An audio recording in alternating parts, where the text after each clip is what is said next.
गुरुर्ब्रह्मा गुरुर्विष्णु गुरुर्देवो महेश्वरः गुरुसाक्षात् परब्रह्म तस्मै श्रीगुरवे नमः। ध्यानमूलो गुरुमूर्ति पूज्यमूलो गुरुपाद ಮಂತ್ರಮೂಲೋ ಗುರುವಾಕ್ಯ ಮುಕ್ತಿಮೂಲೋ ಗುರುಕೃಪಃ। ಶ್ರೋತ್ರಿಯ ಬ್ರಹ್ಮನಿಷ್ಠ ಸದ್ಗುರು ಬಸವಾನಂದರ ಪಾದಕಮಲಗಳಿಗೂ ಹಾಗೂ ಅವರ ಪ್ರತಿರೂಪದಂಥ ನಿಜಗುಣಪ್ಪನವರ ಪಾದಕಮಲಗಳಿಗೂ ನನ್ನ ದೀರ್ಘದಂಡ ಪ್ರಣಾಮಗಳನ್ನು ಸಲ್ಲಿಸುತ್ತಾ, ಸದ್ಗುರು ಮಾರ್ತಾಂಡ ಸಾವಯ ಸದ್ಗುರುಗಳ ಪಾದಕಮಲಗಳಿಗೂ ಹಾಗೂ ರಾಯಪ್ಪ ಸದ್ಗುರುಗಳ ಪಾದಕಮಲಗಳಿಗೂ ನನ್ನ ದೀರ್ಘದಂಡ ಪ್ರಣಾಮಗಳನ್ನು ಸಲ್ಲಿಸುತ್ತಾ, ಗುರು ಸ್ವರೂಪರಾದಂಥ ನನ್ನ ಪತಿದೇವರಿಗೂ ಕೂಡ ನನ್ನ ದೀರ್ಘದಂಡ ಪ್ರಣಾಮಗಳನ್ನು ಸಲ್ಲಿಸುತ್ತಾ, ಮನದಲ್ಲಿ ಸ್ಮರಿಸಿಕೊಳ್ಳುತ್ತಾ, ತಮ್ಮೆಲ್ಲರಿಗೂ ವಂದಿಸುತ್ತಾ, ಇವತ್ತಿನ ಪರಮಾರ್ಥ ಗೀತೆ ನಡೆದಂಥ ವಿಚಾರ, ಭಾಳ ಅದ್ಭುತವಾದಂಥ ವಿಚಾರಗಳನ್ನು ಹೇಳ್ತಾ ಇದ್ದಾರೆ. ಇಲ್ಲಿ ಪರಮಾರ್ಥ ಗೀತೆ ಒಳಗೆ 9ನೆಯ ಗತಿ ನಡೆದದ. ಇದ್ರಾಗ ಕೊನೆಯ ಒಂದು ನುಡಿ ತಗೊಂಡು ನಾವು ಹೋಗ್ಬೇಕಾಗ್ತದೆ. ಇಂತು ಈ ಸೂತ್ರದಲ್ಲಿ ಹೇಳ್ತಾರೆ, ಇಂತು ಈ ಪರಿ ಭೂಮಿತ್ರಯಮಂ ತಿಳಿಪಿದನು ಅಲ್ಲಿ ಮೂರನೆಯ ನಿಸ್ಸಂಗ ಕಂತು ಉಭಯ ಭೇದವನು ಈಗಂ ತೋರ್ಪೆನೋ ಅನೂನ ಯುಕ್ತಿ ಸಂಗತ್ಮಾಗಲ್ ಅಂತ ಈ ಸೂತ್ರದಲ್ಲಿ ಹೇಳ್ತಾರೆ. ಇಂದ ಭೂಮಿತ್ರಯಗಳನ್ನು ನಾನು ಹೇಳಿದೆ, 3 ಭೂಮಿಕೆಗಳನ್ನು ಹೇಳಿದೆ.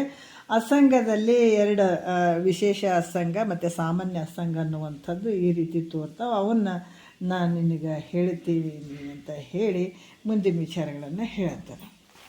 ಏನು ಹೇಳ್ತಾರೆ, ಇವಾಗ ನಾವು 10ನೇ ನುಡಿಯಿಂದ ನಿನ್ನೆ ಒಂದು ಸ್ವಲ್ಪ ಅರ್ಧ ಆಗ್ಯದ, ಅದನ್ನು ನೋಡ್ಕೊಂಡು ಹೋಗೋಣ.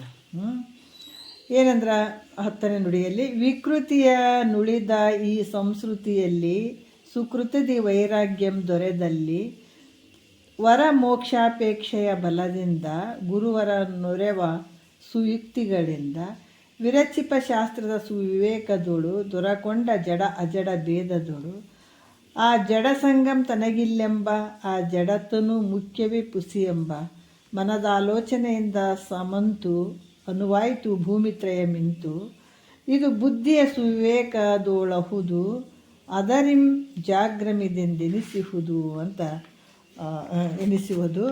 ಯೋಗವನ್ನು ಅಭ್ಯಾಸಿಪ ಮಾನವನು ಯೋಗಂ ಒಡಲೋಳ ಅಳಿದವನು ಏನೆಹೆನೆಂದುರೆ ಕೇಳಿದನು ಸೂತನು ಆನಂದದಿಂಪೇಳ್ದಂ ಗುರುವರನು ಅಂತ ಈ 10ನೇ ನುಡಿಯಲ್ಲಿ ಹೇಳ್ತಾರೆ.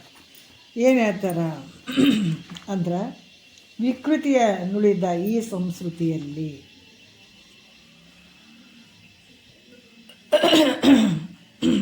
ಏನು ಹೇಳ್ತಾರೆ ಏನಂದ್ರೆ, ಈ ತೋರುವ ಸಂಸಾರದಲ್ಲಿ ತೋರುವಂಥ ಏನು ಈ ಸಂಸಾರ ಅದಲ್ಲ, ಇದರಲ್ಲಿ ಕಾಮಾದಿ ವಿಕಾರಗಳನ್ನು ಬಿಡುವಂಥದ್ದು ಈ ಒಂದು ವಿಚಾರದಲ್ಲಿ ಹೇಳ್ತಾರೆ. ಯಾಕಂತಂದ್ರೆ ಸುಕೃತಿದಿ ವೈರಾಗ್ಯಂ ದೊರೆದಲ್ಲಿ ಈ ಸಂಸಾರದಲ್ಲಿ ಈ ಶರೀರಧಾರಿಯಾಗಿ ಬಂದಂಥ ಈ ಮನುಷ್ಯ, ಈ ಪ್ರಾಣಿ ಅನೇಕ ಜನ್ಮಾಂತರಗಳಲ್ಲಿ ಮಾಡಿದಂಥ ನಿಷ್ಕಾಮದ ಪುಣ್ಯಗಳನ್ನು ಮಾಡಿದಾಗ ಅದರಿಂದ ಏನಾಗ್ಯದ, ಅಂತಃಕರಣ ಶುದ್ಧಿ ಆಗ್ಯದ. ಭಾಳ ಜನ್ಮದಗಳ ಪುಣ್ಯ. ಇವಾಗ ನಾವು ಕುಂತು ಕೇಳ್ತೀವಂದ್ರೆ ಇದು ಸಾಮಾನ್ಯ ಅಲ್ಲ, ಭಾಳ ಜನ್ಮಾಂತರದ ಒಂದು ಪುಣ್ಯದ ಫಲ. ಇದರಿಂದ ಅಂತಃಕರಣ ಶುದ್ಧ ಆಗ್ತದೆ. ಅದರಿಂದ ಏನಾಗ್ತದೆ, ಇಹಪರಗಳಲ್ಲಿ ವೈರಾಗ್ಯ ಬರಬೇಕಂದ್ರೆ ಸುಮ್ಮನೆ ಅಲ್ಲ. ಅದಕ್ಕೆ ಹೇಳ್ತಾರೆ ಅವರು ಸುಕೃತದಿ ವೈರಾಗ್ಯಂ ದೊರೆದಲ್ಲಿ ಅಂತ ಹೇಳ್ತಾರೆ. ಸುಕೃತದಿ ಅಂತಂದ್ರೆ ಪುಣ್ಯದ ಫಲದಿಂದ ವೈರಾಗ್ಯ ಭಾವ ಬರ್ತದಂತ. ಅದಕ್ಕೆ ಈ ರೀತಿ ಈ ವಿಷಯಗಳಲ್ಲಿ, ಇಹಪರ ವಿಷಯಗಳಲ್ಲಿ ಅನಿತ್ಯಾದಿ ದೋಷಗಳು ನಮಗೆ ಕಂಡು ಆ ವೈರಾಗ್ಯ ಉತ್ಪನ್ನ ಆಗ್ಯದಂದ್ರೆ ಭಾಳ ಜನ್ಮದ ಪುಣ್ಯ. ಅದರಿಂದ ಕಾಮ ಕ್ರೋಧಾದಿ ವಿಕಾರಗಳನ್ನು ತ್ಯಾಗ ಮಾಡ್ತಾನೆ. ಯಾಕಂದರೆ ಯಾವಾಗ ವಿಷಯಾದಿಗಳ ದೋಷ ದರ್ಶನ ಆಯಿತು ಅಂತಂದಾಗ ಅವಾಗ ಏನು ಮಾಡ್ತಾನಂತಂದ್ರೆ ಅವನ ಕಾಮ ಕ್ರೋಧಾದಿ ವಿಕಾರಗಳನ್ನು ತ್ಯಾಗ ಮಾಡ್ತಾನೆ. ಆ ವಿಷಯಗಳಲ್ಲಿ ವೈರಾಗ್ಯ ಗುಣ ಇರೋದರಿಂದ ಅದು ಅತ್ಯಂತ ದುಃಖ ನಿವೃತ್ತಿ ಮತ್ತು ಪರಮಾನಂದದ ಪ್ರಾಪ್ತಿ, ಮೋಕ್ಷದ ಅಪೇಕ್ಷೆ ಆವಾಗ ಆಗ್ತದೆ. ಯಾವಾಗ ವೈರಾಗ್ಯ ಭಾವ ಬರ್ತದೆ ಆವಾಗ ಮೋಕ್ಷದ ಇಚ್ಛೆ ಆಗ್ತದೆ. ಇಲ್ಲಾಂದ್ರೆ ಆಗಂಗಿಲ್ಲ. ಅದಕ್ಕೆ ಈ ವಿಷಯಾದಿಗಳ ಮೇಲೆ ಇಹಪರ ಭೋಗಗಳ ಮೇಲೆ ಏನಾಗಬೇಕು ಅಂದ್ರೆ ದೋಷ ದರ್ಶನ ಆಗಬೇಕು, ಅದ್ರ ಮೇಲೆ ವೈರಾಗ್ಯ ಬರಬೇಕು. ಬಂದಾಗ ಮೋಕ್ಷದ ಅಪೇಕ್ಷೆ ಅಲ್ಲಿ ಇಚ್ಛೆ ಆಗ್ತದೆ. ಇಂಥ ಮುಮುಕ್ಷತ್ವ ಇದ್ದಾಗ ಆತ ಗುರುಗಳನ್ನು ಹುಡುಕ್ತಾನೆ, ಹೊಂದುತ್ತಾನೆ. ಗುರುಗಳನ್ನು ನೋಡ್ತಾನೆ, ಹುಡುಕ್ತಾನೆ, ಎಲ್ಲಿದ್ದಾರಪ್ಪ ಅಂತ ತಿಳ್ಕೊಳ್ತಾನೆ, ಅವರಿಂದ ತಿಳ್ಕೊಳ್ಬೇಕನ್ನುವಂಥ ಭಾವ ಬರ್ತದೆ. ಆತ ಗುರುವಿನ ಒಂದು ಪಡ್ಕೊಂಡು ಶ್ರೋತ್ರಿಯ ಬ್ರಹ್ಮನಿಷ್ಠ ಸದ್ಗುರುವನ್ನು ಪಡ್ಕೊಂಡು ಮತ್ತು ಗುರು ಸೇವೆಗಳನ್ನು ಮಾಡ್ತಾನೆ. ಮತ್ತು ಶ್ರೋತ್ರಿಯ ಬ್ರಹ್ಮನಿಷ್ಠ ಸದ್ಗುರುಗಳು ಸಿಗ್ಬೇಕಂತಂದ್ರೆ ಪುಣ್ಯದ ಫಲ. ಇಲ್ಲಾಂದ್ರೆ ಭಾಳ ಬೇರೆ 6 ಥರದ ಗುರುಗಳು ಮಂದಿ ಬರ್ಕೊಂಡು ಬಂದಿದ್ದಾರೆ. ಯಾವ ರೀತಿ 6 ತೆರೆದ ಭಾವಕರಿಗೆ ಅನುಗುಣವಾಗಿ ತೋರುತ್ತಿಹುದು ಗುರುಕುಲವನ್ನಿಂತರಿದು ಅಂತ ಇಲ್ಲಿ ಜ್ಞಾನ ಪ್ರತಿಪಾದನಾ ಸ್ಥಳದ 1ನೇ ಪದದಲ್ಲಿ ಬರ್ಕೊಂಡು ಬಂದಿದ್ದಾರೆ ನಿಜಗೊಂಡ್ರು. ಯಾಕಂದ್ರೆ ಅವರವ್ರ ಭಾವಕ್ಕೆ ಅನುಗುಣವಾಗಿ ಗುರುಗಳು 6 ರೀತಿಯಿಂದನೂ ತೋರ್ತಾರೆ. ಮತ್ತು ಅವರವರ ಒಂದು ಪುಣ್ಯ ಪಾಪ ಕರ್ಮಕ್ಕನುಸಾರವಾಗಿಯೂ ಗುರುಗಳು ಸಿಗ್ತಾರೆ. ಇಲ್ಲಿ ಈತ ಎಂಥ ಒಂದು ಸದ್ಗುರುವಿನ ಶ್ರೋತ್ರಿಯ ಬ್ರಹ್ಮನಿಷ್ಠ ಸದ್ಗುರುವನ್ನು ಪಡ್ಕೊಂಡು ಗುರು ಸೇವಾ ಮಾಡಿ ಅವರ ಕೃಪೆಯನ್ನು ಪಡ್ಕೊಂಡು, ಯಾಕಂದರೆ ಗುರು ಸೇವೆಯನ್ನು ಭಾಳ ಮುಖ್ಯವಾಗಿರುವಂಥದ್ದು. ಈಗಾಗಲೇ ಭಾಳಷ್ಟು ವಿಚಾರಗಳು ಬಂದಿದ್ದಾವೆ. ಗುರುವಿನ ಸೇವೆ ಯಾಕೆ ಮಾಡಬೇಕಂದ್ರೆ ನಮ್ಮಲ್ಲಿರುವಂಥ ಅಹಂಕಾರವನ್ನು ಬಗ್ಗು ಬಿಡಿಯೋದಕ್ಕಾಗಿ ಗುರು ಸೇವಾದಿಗಳನ್ನು ಮಾಡಿ ಗುರುವಿನ ಒಂದು ಕೃಪೆಗೆ ಪಾತ್ರರಾಗಿ ಆವಾಗ ಶ್ರವಣವನ್ನು ಮಾಡುವಂಥದ್ದು. ಯಾವಾಗ ಶ್ರವಣವನ್ನು ಗುರುವಿನ ಕೃಪೆ ಆದಾಗೆ ಶ್ರವಣ ಮಾಡೋಕ್ಕೆ ಸಾಧ್ಯ ಆಗ್ತದೆ. ಒಂದು ಕಡೆ ಕೂತ್ಕೊಂಡು ಗುರುವಾಕ್ಯಗಳನ್ನು ಕೇಳಿಕೊಂಡು ಅದರಲ್ಲಿ ಅದೇ ಪ್ರಕಾರ ನಡ್ಕೊಳ್ಳುವಂಥ ಭಾವ ಬರುವಂಥದ್ದು, ಅದು ವಿಚಾರಗಳು ತಿಳಿಯುವಂಥದ್ದು. ವಾಕ್ಯಗಳು ಇವತ್ತು ತಿಳಿತೇವಂದ್ರೆ ನಮಗೆ ಗುರು ಕೃಪೆ ಆಗ್ಯದಂತ ಅಂದ್ಕೊಳ್ಬೇಕಾಗ್ತದೆ. ಯಾವಾಗ ಅಲ್ಲಿ ಗುರುವಿನ ಹೊಂದಿ ಆ ಗುರು ಸೇವೆಗಳನ್ನು ಮಾಡಿ ಆಮೇಲೆ ಗುರುವಿನ ಒಂದು ವಿಚಾರಗಳನ್ನು ಕೇಳೋಕೆ ಅಲ್ಲಿ ಕೂತ್ಕೊಳ್ತಾನೆ. ಆಗ ಗುರುಗಳ ಅನೇಕ ಶಾಸ್ತ್ರದ ಅರ್ಥವನ್ನು ಹೇಳ್ತಾರವ್ರು. ಗುರುಗಳೇನು ಮಾಡ್ತಾರೆ, ಶಾಸ್ತ್ರದ ಅರ್ಥವನ್ನು ಅನೇಕ ದೃಷ್ಟಾಂತಗಳಿಂದ ತಿಳಿಸ್ಕೊಡ್ತಾರೆ. ಯಾಕಂತಂದ್ರೆ ಅಂಥ ಸದ್ಗುರು ಅಧಿಕಾರಿಯಾಗಿರ್ಬೇಕು ನೋಡ್ರಿ. ಅಧಿಕಾರಿಯಾದಂಥ ಶಿಷ್ಯನಿಗೆ ಹೇಳ್ತಾರೆ. ಆವಾಗ ಹಲವಾರು ಒಂದು ಶಾಸ್ತ್ರದ ಅರ್ಥಗಳನ್ನು ಅನೇಕ ದೃಷ್ಟಾಂತಗಳನ್ನು ಕೊಟ್ಟು ಅವರು ತಿಳಿಸಿ ತಾನು ವಿವೇಕದಿಂದ ನೋಡುವುದರಿಂದ ಮತ್ತು ಗುರು ಹೇಳಿದ ಮೇಲೆ ತಾನು ಕೂಡ ವಿಚಾರ ಮಾಡುವಂಥದ್ದು. ಅದು ವಿಚಾರ ಮಾಡಿ ಅಲ್ಲಿ ಕೂಡ ಆತ ಯಾವಾಗ ಗುರುಗಳು ಹೇಳಿದಾರ ಆತ ಚಿಂತನೆ ಮಾಡುವಂಥದ್ದು, ಮನನ ಮಾಡುವಂಥದ್ದು. ಆವಾಗ ಜಡ ಮತ್ತು ಚೇತನ ಪದಾರ್ಥಗಳು ಹೆಂಗದವಂದ್ರೆ ಭಿನ್ನವಾಗಿ ತೋರ್ತವೆ. ಜಡವಾಗಿರುವಂಥದ್ದೇ ಬೇರೆ, ಚೈತನ್ಯವಾಗಿರುವಂಥದ್ದೇ ಬೇರೆ ಅನ್ನುವಂಥದ್ದು ಭಿನ್ನವಾಗಿ ಕಾಣ್ತಾವೆ.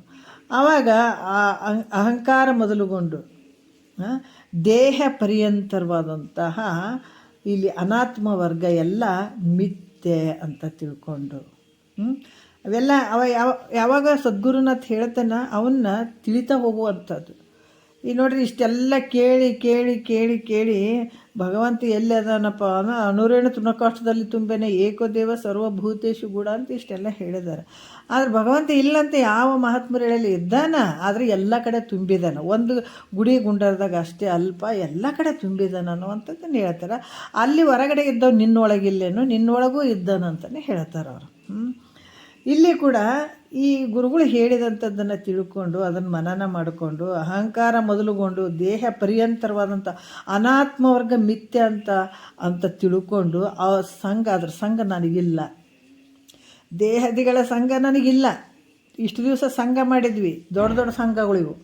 ನಮ್ಮ ಶರೀರದೊಳಗಡೆ ಏನು ಅದಾವೆ ಇವೆಲ್ಲ ದೊಡ್ಡ ಸಂಘಗಳು. ಶರೀರ ನಾನು ಅನ್ನುವಂಥದ್ದು, ಇಂದ್ರಿಯಗಳು ನಾನು ಅನ್ನುವಂಥದ್ದು, ಇವ್ರ ಜೊತೆ ಒಡನಾಟ. ಯಾಕಂತಂದ್ರೆ ಈ ಶರೀರಗಳ ಜೊತೆ ಒಡನಾಟ ಇರುವಂಥದ್ದು ಈ ಸಂಘ.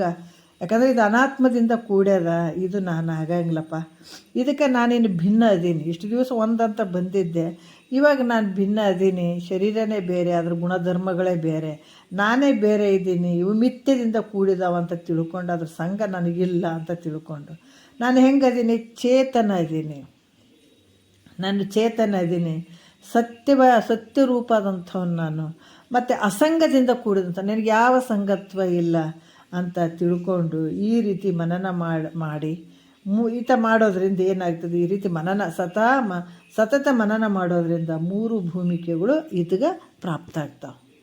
ಮೂರು ಸುಖೇಚ್ಛ, ಸುವಿಚಾರ, ಅಸಂಗ, ಈ ಮೂರು ಭೂಮಿಕೆಗಳು ವಿವೇಕದಿಂದ ಪ್ರಾಪ್ತ ಆಗ್ತವ. ಅದಕ್ಕೆ ಜಾಗ್ರ, ಸ್ವಪ್ನ, ಸುಸುಪ್ತಿ ನಾವು ಚೆನ್ನಾಗಿ ತಿಳ್ಕೋಬೇಕು. ಇವು ಮಾಮೂಲಿ, ಇದು ಹೊರಜಾಗ್ರ ಅಂತ ಹೇಳ್ತಾರೆ ಇದಕ್ಕೆ. ಇವು ಮಾಮೂಲಿ ಏನಂತಂದ್ರೆ ಈ ಜಾಗ್ರ ಅನ್ನುವಂಥದ್ದು, ಈ ಮಾಮೂಲಿ ನಾವು ಮಲಗಿ ಹೇಳ್ತೀವಿ, ಇವೆಲ್ಲ ನಡೀತಾವಂದ್ರೆ ಅಜ್ಞಾನದಲ್ಲಿ ನಡೆದಂಥ ವಿಚಾರಗಳು ಇವು. ಜಾಗ್ರ, ಸ್ವಪ್ನ, ಸುಸುಪ್ತಿ. ಆದರೆ ನಿಜವಾದ ಜಾಗ್ರ ಯಾವುದು ಅಂತಂದ್ರೆ ಈ ಒಂದು ಸುಖೇಚ್ಛ, ಸುವಿಚಾರ ಮತ್ತು ಅಸಂಗ ಅನ್ನುವಂಥದ್ದನ್ನು ಈ ಪ್ರಾಪ್ತಿ ಮಾಡಿಕೊಂಡಾಗ ಇವು ಎದರಿಂದ ಪ್ರಾಪ್ತ ಆಗ್ತವೆ? ತಂಬು ತಾವೇ ಆಗ್ತವೇನೋ ಅಂದ್ರೆ ತಂಬು ತಾವು ಆಗಂಗಿಲ್ಲ. ಇದು ಯಾವಾಗ ಪ್ರಯತ್ನ ಪಟ್ಟು ಗುರು ಮುಖಾಂತರ ನಾವು ಕೇಳ್ಕೊಳ್ತೀವಿ, ಏನು ಕಿವಿಗೆ ಬಡದಿರ್ತಾವೆ ವಾಕ್ಯಗಳು, ಇವು ಸುಮ್ಮನೆ ಹೋಗಂಗಿಲ್ಲ, ಇವು ಕೆಲಸ ಮಾಡ್ತಾವೆ. ಇವು ಜನ್ಮಾಂತರಕ್ಕೆ ಕೆಲಸಕ್ಕೆ ಬರ್ತಾವೆ ಇವು ನುಡಿಗಳು. ಅದಕ್ಕೆ ಮಹಾತ್ಮರು ಹೇಳ್ತಾರೆ, ಸುಮ್ಮನೆ ಕಾಲವನ್ನು ಕಳೆದು ಸಾವುದು ಉಚಿತವೇ, ನೆಮ್ಮಿ ನಿಜವನ್ನು ಮುಕ್ತಿ ಒಡೆಯದೇ ಮನುಜ ಅಂತ ಹೇಳ್ತಾರೆ. ಇವನ್ನ ಮುಖ್ಯವಾಗಿ ಮಾಡ್ಕೊಳ್ಬೇಕಾಗ್ತದೆ. ಇದು ಯಾವಾಗ ಬರ್ತಾವ ಅಂತಂದ್ರೆ ನಮ್ಮ ಒಂದು ಪ್ರಯತ್ನದಿಂದ, ವಿವೇಕದಿಂದ. ಇಲ್ಲಿ ಯಾಕಂತಾರೆ ಈ ಭೂಮಿಗಳು ವಿವೇಕದಿಂದ ಪ್ರಾಪ್ತಿಯಾಗ್ತಾವೆ. ಇವು ಸುಮ್ಮನೆ ಬರೋಂಗಿಲ್ಲ. ಎಲ್ಲದಕ್ಕೂ ಪ್ರಯತ್ನ ಮಾಡ್ತೀನಿ, ಆದರೆ ಇದು ಮಾತ್ರ ಸುಮ್ಮನೆ ಬರಲಿಲ್ಲ ಅಂದ್ರೆ ಪ್ರತಿಯೊಂದನ್ನು ಎಲ್ಲದಕ್ಕೂ ಪ್ರಯತ್ನ ಮಾಡ್ತೀವಿ. ಆದ್ರೆ ಗುರುನೇ ಮನಸ್ಸು ಮಾಡ್ಬೇಕ್ರಿ, ದೇವ್ರ ಮನಸ್ಸು ಮಾಡ್ಬೇಕ್ರಿ ಅಂತೀವಿ, ಅಥವಾ ನಾನಾ ರೀತಿಯಿಂದ ಹೇಳ್ತೀವಿ. ನಮ್ಗೆ ಅದು ಯಾವಾಗ ಆಗ್ತದೆ ಆಗಲಿ ಬಿಡ್ರಿ, ತಾನೇ ಆಗಲಿ ಬಿಡ್ರಿ, ತಾನೇ ಕರ್ಸ್ಕೊಳ್ಳಿ ಬಿಡ್ರಿ, ಇಂಥವಕ್ಕೆಲ್ಲ ನಾವು ಹಿಂಗೆ ಅನ್ಕೊಂಡು ಕೊಡ್ತೀವಿ. ಆದರೆ ಇಲ್ಲಿ ಏನು ಹೇಳ್ತಾರೆ, ನೀ ಯಾವಾಗ ಪ್ರಯತ್ನ, ನಿನ್ನ ವಿವೇಕದಿಂದ ಇವು ಪ್ರಾಪ್ತಿ ಆಗ್ತಾವೆ, ನಿನ್ನ ಪ್ರಯತ್ನದಿಂದ ಪ್ರಾಪ್ತಿ ಆಗ್ತಾವೆ. ಈ ರೀತಿ ಇವೆಲ್ಲ ಮೂರೇನು ಕೂಡಿದಾವ, ಇದು ಕೂಡಿ ಆತ ಈ ಮೂರು ಭೂಮಿಕೆಗಳನ್ನು ಯಾವಾಗ ಪ್ರಾಪ್ತ ಮಾಡ್ಕೋತಾನ, ಇದು ಜಾಗ್ರವಸ್ಥೆ ಅತಗ. ಇದು ಹೊರಜಾಗ್ರ ನೋಡ್ರಿ, ಇದು ಶ್ರೇಷ್ಠವಾದಂಥ ಜಾಗ್ರದ ಅವಸ್ಥೆ ಇದು. ಮತ್ತು ಈಗ ಏನು ಹೇಳ್ತಾರೆ, ಈ ಮೂರು ಭೂಮಿಕೆಗಳು ಆದಾಗ ಅವಾಗ ಜಾಗ್ರದ ಅವಸ್ಥೆ ಅಂತ ಹೇಳ್ತಾರೆ. ಈಗ ಮತ್ತೆ ಹೇಳ್ತಾರೆ, ಶಿಷ್ಯ ಗುರುಗಳನ್ನು ಕುರಿತು, ಹೇ ಸದ್ಗುರುನಾಥನೇ, ನಿಮ್ಮಿಂದುಕ್ತ ಪ್ರಕಾರ ಯೋಗಾಭ್ಯಾಸವನ್ನು ಮಾಡ್ತಿರುವಂಥ ಯೋಗಿಯು ಯೋಗವನ್ನು ಪೂರ್ತಿಯಾಗಿ ಮಾಡದೆ ಮಧ್ಯದಲ್ಲಿ ಸತ್ತು ಹೋದ್ರೆ ಏನಾಗ್ತದ ಹೇಳ್ರಪ್ಪ? ಅಲ್ಲ, ನಿಮ್ಮ ಯೋಗಾಭ್ಯಾಸ ಅಂದ್ರೆ ಕೈ ಮೈ ಬಗ್ಸೋದನ್ನೇ. ಅದು ಪರಮಜೀವರ ಯೋಗ ಅಂದ್ರೇನು? ಪರಮಜೀವರನ್ನು ಒಂದುಗೂಡಿಸುವಂಥದ್ದು, ಇದು ಒಂದಾಗುವಂಥದ್ದು, ಇದು ಯೋಗ. ಇದು ಆದ್ರೆ ಈ ಗುರುನಾಥ ನಿಮ್ಮಿಂದ ಈ ಪ್ರಕಾರವಂಥ ಯೋಗಾಭ್ಯಾಸವನ್ನು ಮಾಡ್ತಿರುವಂಥ ಯೋಗಿ ಈ ಕುಂತು ಕೇಳಕತ್ತಾರ ಅಂತ ಯೋಗಿ. ಯಾಕಂದ್ರೆ ಯೋಗಿ ಅಂತ ಯಾಕೆ ಬಳಸ್ಯಾರ? ಯೋಗಿಗಳು, ಸಾಧು, ಸಂತರು ಇವೆಲ್ಲ ಯಾರಪ್ಪ ಅಂದ್ರೆ ಪ್ರತಿನಿತ್ಯ ನಾವೇನು ಕುಂತು ಕೇಳ್ತೀವಲ್ಲ, ಕೇಳುವಂಥವ್ರೆ ಯೋಗಿಗಳು. ಏನು ಕೇಳಾರ್ದ ಬರೀ ನಾವು ಗುರುಗಳದೀವಿ ಅಂತ ಹೇಳಿಬಿಟ್ಟು ಮತ್ತು ಚೈನಿಗೆ ಹೊಡ್ಕೊಂತ ತಿರುಗಾಡೋರಿಗೆ ಯೋಗಿ, ಸಾಧು, ಸಂತರು ಅಂತಾರನ? ಇದ್ರಾಗ ಒಂದು ವಿಚಾರ ಇರಂಗಿಲ್ಲ ಅವ್ರಿಗೆ, ಹೇಳಂಗಿಲ್ಲ, ತಮಗ ಗೊತ್ತಿಲ್ಲ. ಮತ್ತು ಇಂಥವ್ರಿಗೆ ಯೋಗಿಗಳು ಅಂತಾರನ ಅವರಿಗೆ? ಯೋಗಿಗಳಂತ ಯಾರಿಗೆ ಅಂತಾರೆ? ಸದ್ಗುರು ಮುಖಾಂತರ ಕೇಳಿಕೊಂಡು ತಿಳ್ಕೊಂಡು ಮನನ ನಿಧಿಧ್ಯಾಸನ ಮಾಡಿಕೊಂಡು ಈ ರೀತಿ ಮಾಡೋರಿಗೆ ಯೋಗಿಗಳು ಅಂತಾರೆ. ಅದಕ್ಕೆ ಯೋಗಿಯು ಯೋಗವನ್ನು ಈಗೇನು ಕೇಳ್ತಾ ಇದ್ದಾನೆ, ಅದು ಪೂರ್ತಿ ಆಗಲಿಲ್ಲ, ಜ್ಞಾನ ಆಗಿಲ್ಲ, ಕೇಳ್ತಾ ಇದ್ದಾನೆ. ಒಂದು ಸ್ವಲ್ಪ ಭೂಮಿಕೆಗಳಿಗೆ ಬಂದಿದ್ದಾತ, ಸುಖೇಚ್ಛ ಐತೆ, ಸುವಿಚಾರ ಮಾಡಾಕತ್ತಾನ. ಅಷ್ಟ್ರಾಗ ಆತಗೆ ಏನಾಗ್ತಾವಂದ್ರೆ ಆಯುಷ್ಯ ಮುಗೀತು. ಆತ ಪೂರ್ತಿಯಾಗಿ ಮಾಡ್ಕೊಳ್ಳಿಲ್ಲ, ಕೇಳಲಿಲ್ಲ, ಪೂರ್ತಿ ಆ ಜ್ಞಾನ ಆಗಲಿಲ್ಲ. ಮಧ್ಯದಲ್ಲೇ ಆತ ಸತ್ತು ಹೋದ್ರೆ ಏನಾಗ್ತಾನ, ಹೆಂಗೆ, ಅದು ಏನಾಗುವನು ಹೇಳ್ರಿ ಅಂತ ಕೇಳ್ತಾನತ್ತ. ಈ ಮಧ್ಯೆ ಯಾರು? ಶಿಷ್ಯ. ಯೋಗಿಯು ಯೋಗಾಭ್ಯಾಸ ಮಾಡ್ತಾ ಇರಬೇಕಾದಾಗ ಅವನು ಆ ಪ್ರಾರಬ್ಧ ಕರ್ಮ ಅಷ್ಟರಲ್ಲಿ ತೀರ್ತು ಅಂದಾಗ ಅವನ ದೇಹ ಹೋಗ್ಬಿಡ್ತದೆ. ಯಾಕಂದ್ರೆ ನಾವೆಲ್ಲ ಒಂದು ಬುತ್ತಿ ತೊಗೊಂಡು ಬಂದೀವಿ, ಹೌದಾ? ಅಷ್ಟು ಮುಗಿದ ತಕ್ಷಣವೇ ಒಂದು ಹನಿ ನೀರು ಕುಡಿಯೋದಕ್ಕೂ ಜಾಗ ಇಲ್ಲ ಇಲ್ಲಿ. ಎಷ್ಟು ಸೀರಿಯಸ್ಸಾಗಿ ನಾವು ವಿಚಾರ ಮಾಡಬೇಕು. ಇಷ್ಟೆಲ್ಲ ಬಡ್ದಾಡ್ತೀವಿ, ಹಿಂಗೆ ಇರ್ತೀವೇನೋ ಅಂತ ಹೇಳ್ತೀವಿ. ಆದರೆ ಪ್ರಾರಬ್ಧ ಕರ್ಮ ಅನ್ನುವಂಥದ್ದು ಐತೆಲ್ಲ, ಅದೇನು ಬುತ್ತಿ ಕಟ್ಕೊಂಡು ನಮ್ಮ ಬೆನ್ನಿಗೆ ಕಟ್ಕೊಂಡು ಬಂದು ಬಿಟ್ಟೀವಿ, ಅದು ಮುಗಿಯೋ ಪರ್ಯಂತರ ಈ ಭೂಮಿ ಮೇಲೆ ಉಳ್ಕೊಂಡಿರ್ತೀವಿ. ಇಲ್ಲಾಂದ್ರೆ ಅಲ್ಲಿ ಮುಗೀತು ಅಂತಂದ ತಕ್ಷಣ ಒಂದು ಕ್ಷಣ ನಿಲ್ಲಿಸಂಗಿಲ್ಲ, ರೈಟ್ ಆಗಬೇಕಾಗ್ತದೆ. ಅದಕ್ಕೆ ಈ ರೀತಿ ಆತ ಪೂರ್ತಿ ಮಾಡ್ಕೊಳ್ಳದೆ ಇದ್ದಾಗ ಆತನ ಪ್ರಾರಬ್ಧ ತೀರ್ತು ಅಂತಂದಾಗ ಆತನ ದೇಹ ಪಾತಾಗಿಬಿಡ್ತದೆ. ಆಗ ಅವನ ಮುಕ್ತಿಯನ್ನು ಹೊಂದುತ್ತಾನೋ ಅಥವಾ ಜನ್ಮಾಂತರಕ್ಕೆ ಹೋಗ್ತಾನೋ. ನೋಡ್ರಿ, ಯೋಗ ಅಭ್ಯಾಸ ಮಾಡಾಕತ್ತಾನ, ಮನನ ಮಾಡಾಕತ್ತಾನ, ಅಷ್ಟೊತ್ತಿಗೆ ಆತ ಪ್ರಾರಬ್ಧ ತೀರಿಬಿಡ್ತು. ಮತ್ತು ಆತ ಮುಕ್ತಿಯನ್ನು ಹೊಂದ್ತಾನೋ ಮತ್ತು ಏನು ಮುಂದಿನ ಜನ್ಮಾಂತರಕ್ಕೆ ಹೋಗ್ತಾನೋ. ಜನ್ಮಾಂತರಕ್ಕೆ ಹೋದರೂ ಕೂಡ ಆತಗೆ ಯಾವ ಜನ್ಮ ಬರ್ತದೆ ಗುರುಗಳೇ? ಮನುಷ್ಯನ ಜನ್ಮನೇ ಬರ್ತದೋ ಅಥವಾ ಹೀನ ಯೋನಿಗಳಿಗೆ ಹೋಗ್ತಾನೋ, ಹೀನ ಜನ್ಮಕ್ಕೆ ಹೋಗ್ತಾನೋ, ಎಲ್ಲಿಗೆ ಹೋಗ್ತಾನತ? ನನಗೆ ಭಾಳಷ್ಟು ಸಂಶಯಗಳು ಅದಾವ ಗುರುಗಳೇ, ದಯವಿಟ್ಟು ಹೇಳ್ರಿಪ್ಪ ಅಂತ ಹೇಳ್ತಾರೆ. ಎಂಥ ಒಂದು ಅದ್ಭುತ ಮಾತು ಹೇಳ್ತಾರೆ ನೋಡ್ರಿ ಅವರು. ಇವ್ರ ಅಲ್ಲಿ ಅಂತ ಏನು ಕೇಳಂಗಿಲ್ಲ, ಪ್ರಮಾಣ ಸಹಿತ ಹೇಳ್ತಾರೆ ಇವರು. ಅದಕ್ಕೆ ಅನೇಕ ಸಂಶಯಗಳಿಂದ ಕೂಡಿದಂಥ ಶಿಷ್ಯ ಪ್ರಶ್ನೆ ಮಾಡ್ತಾನೆ. ಅದಕ್ಕೆ ಗುರುಗಳು ಭಾಳ ಖುಷಿ ಆಗ್ತಾರೆ. ನಿನಗೇನು ಪ್ರಶ್ನೆ ಬರ್ತಾವೆ ಎಲ್ಲ ಕೇಳು, ನಾ ಹೇಳತ್ತೇನೆ. ಸುಮ್ಮ ಕುಂತು ಕೇಳಕತ್ತಾರ ಶಿಷ್ಯನ ಪ್ರಶ್ನೆಯನ್ನು ಕೇಳಿ ಭಾಳ ಖುಷಿ ಆಯಿತು. ಆವಾಗ ಉತ್ತರ ಹೇಳ್ತಾರೆ. ಯಾಕಂದ್ರೆ ಶಿಷ್ಯನ ಅಂತರಾಳಕ್ಕೆ ಇಳಿದು ಸದ್ಗುರು ಹೇಳ್ತಾನಂತಂದ್ರೆ ಮತ್ತು ಶಿಷ್ಯನ ಒಂದು ಸಂಶಯವನ್ನು ಬಿಡಿಸ್ಲೇಬೇಕಾಗ್ತದೆ ಸದ್ಗುರುನಾಥ. ಬಿಡಿಸ್ತಾ ಇದ್ರೆ ಭಾಳ ಕಷ್ಟ ಆಗ್ತದೆ. ಅದಕ್ಕೆ ಗುರುನಾಥಂದು ಕೂಡ ಭಾಳ ದೊಡ್ಡ ಕೆಲಸ ಅದಿಲ್ಲಿ, ಸಾಮಾನ್ಯ ಕೆಲಸ ಅಲ್ಲ. ಒಬ್ಬ ತಾಯಿ ಮಗುವಿಗೆ ಹೆಂಗೆ ಬೆಳೆಸ್ತಾಳ ಹಂಗೆ ಗುರು ಕೂಡ ಒಬ್ಬ ಶಿಷ್ಯನನ್ನು ರೆಡಿ ಮಾಡಬೇಕಾಗ್ತದೆ. ಅಂದ್ರೆ ಜನನ ಮರಣದಿಂದ ಬಿಡುಗಡೆ ಆಗುವಂಥ ವಿಚಾರಗಳನ್ನು ಹೇಳಬೇಕಾಗ್ತದೆ.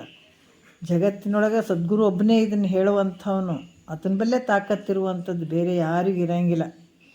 ಹಾಗಾಗಿ ಶಿಷ್ಯವನ ಒಂದು ಪ್ರಶ್ನೆ ಅರ್ಥ ಮಾಡ್ಕೊಂಡ ಗುರುಗಳು, ಅರ್ಥ ಮಾಡ್ಕೊಂಡು ಖುಷಿಯಾಗಿ ಭಾಳ ಸಂತೋಷದಿಂದ ಉತ್ತರ ಹೇಳಕ್ಕೆ ಶುರು ಮಾಡಿದರು.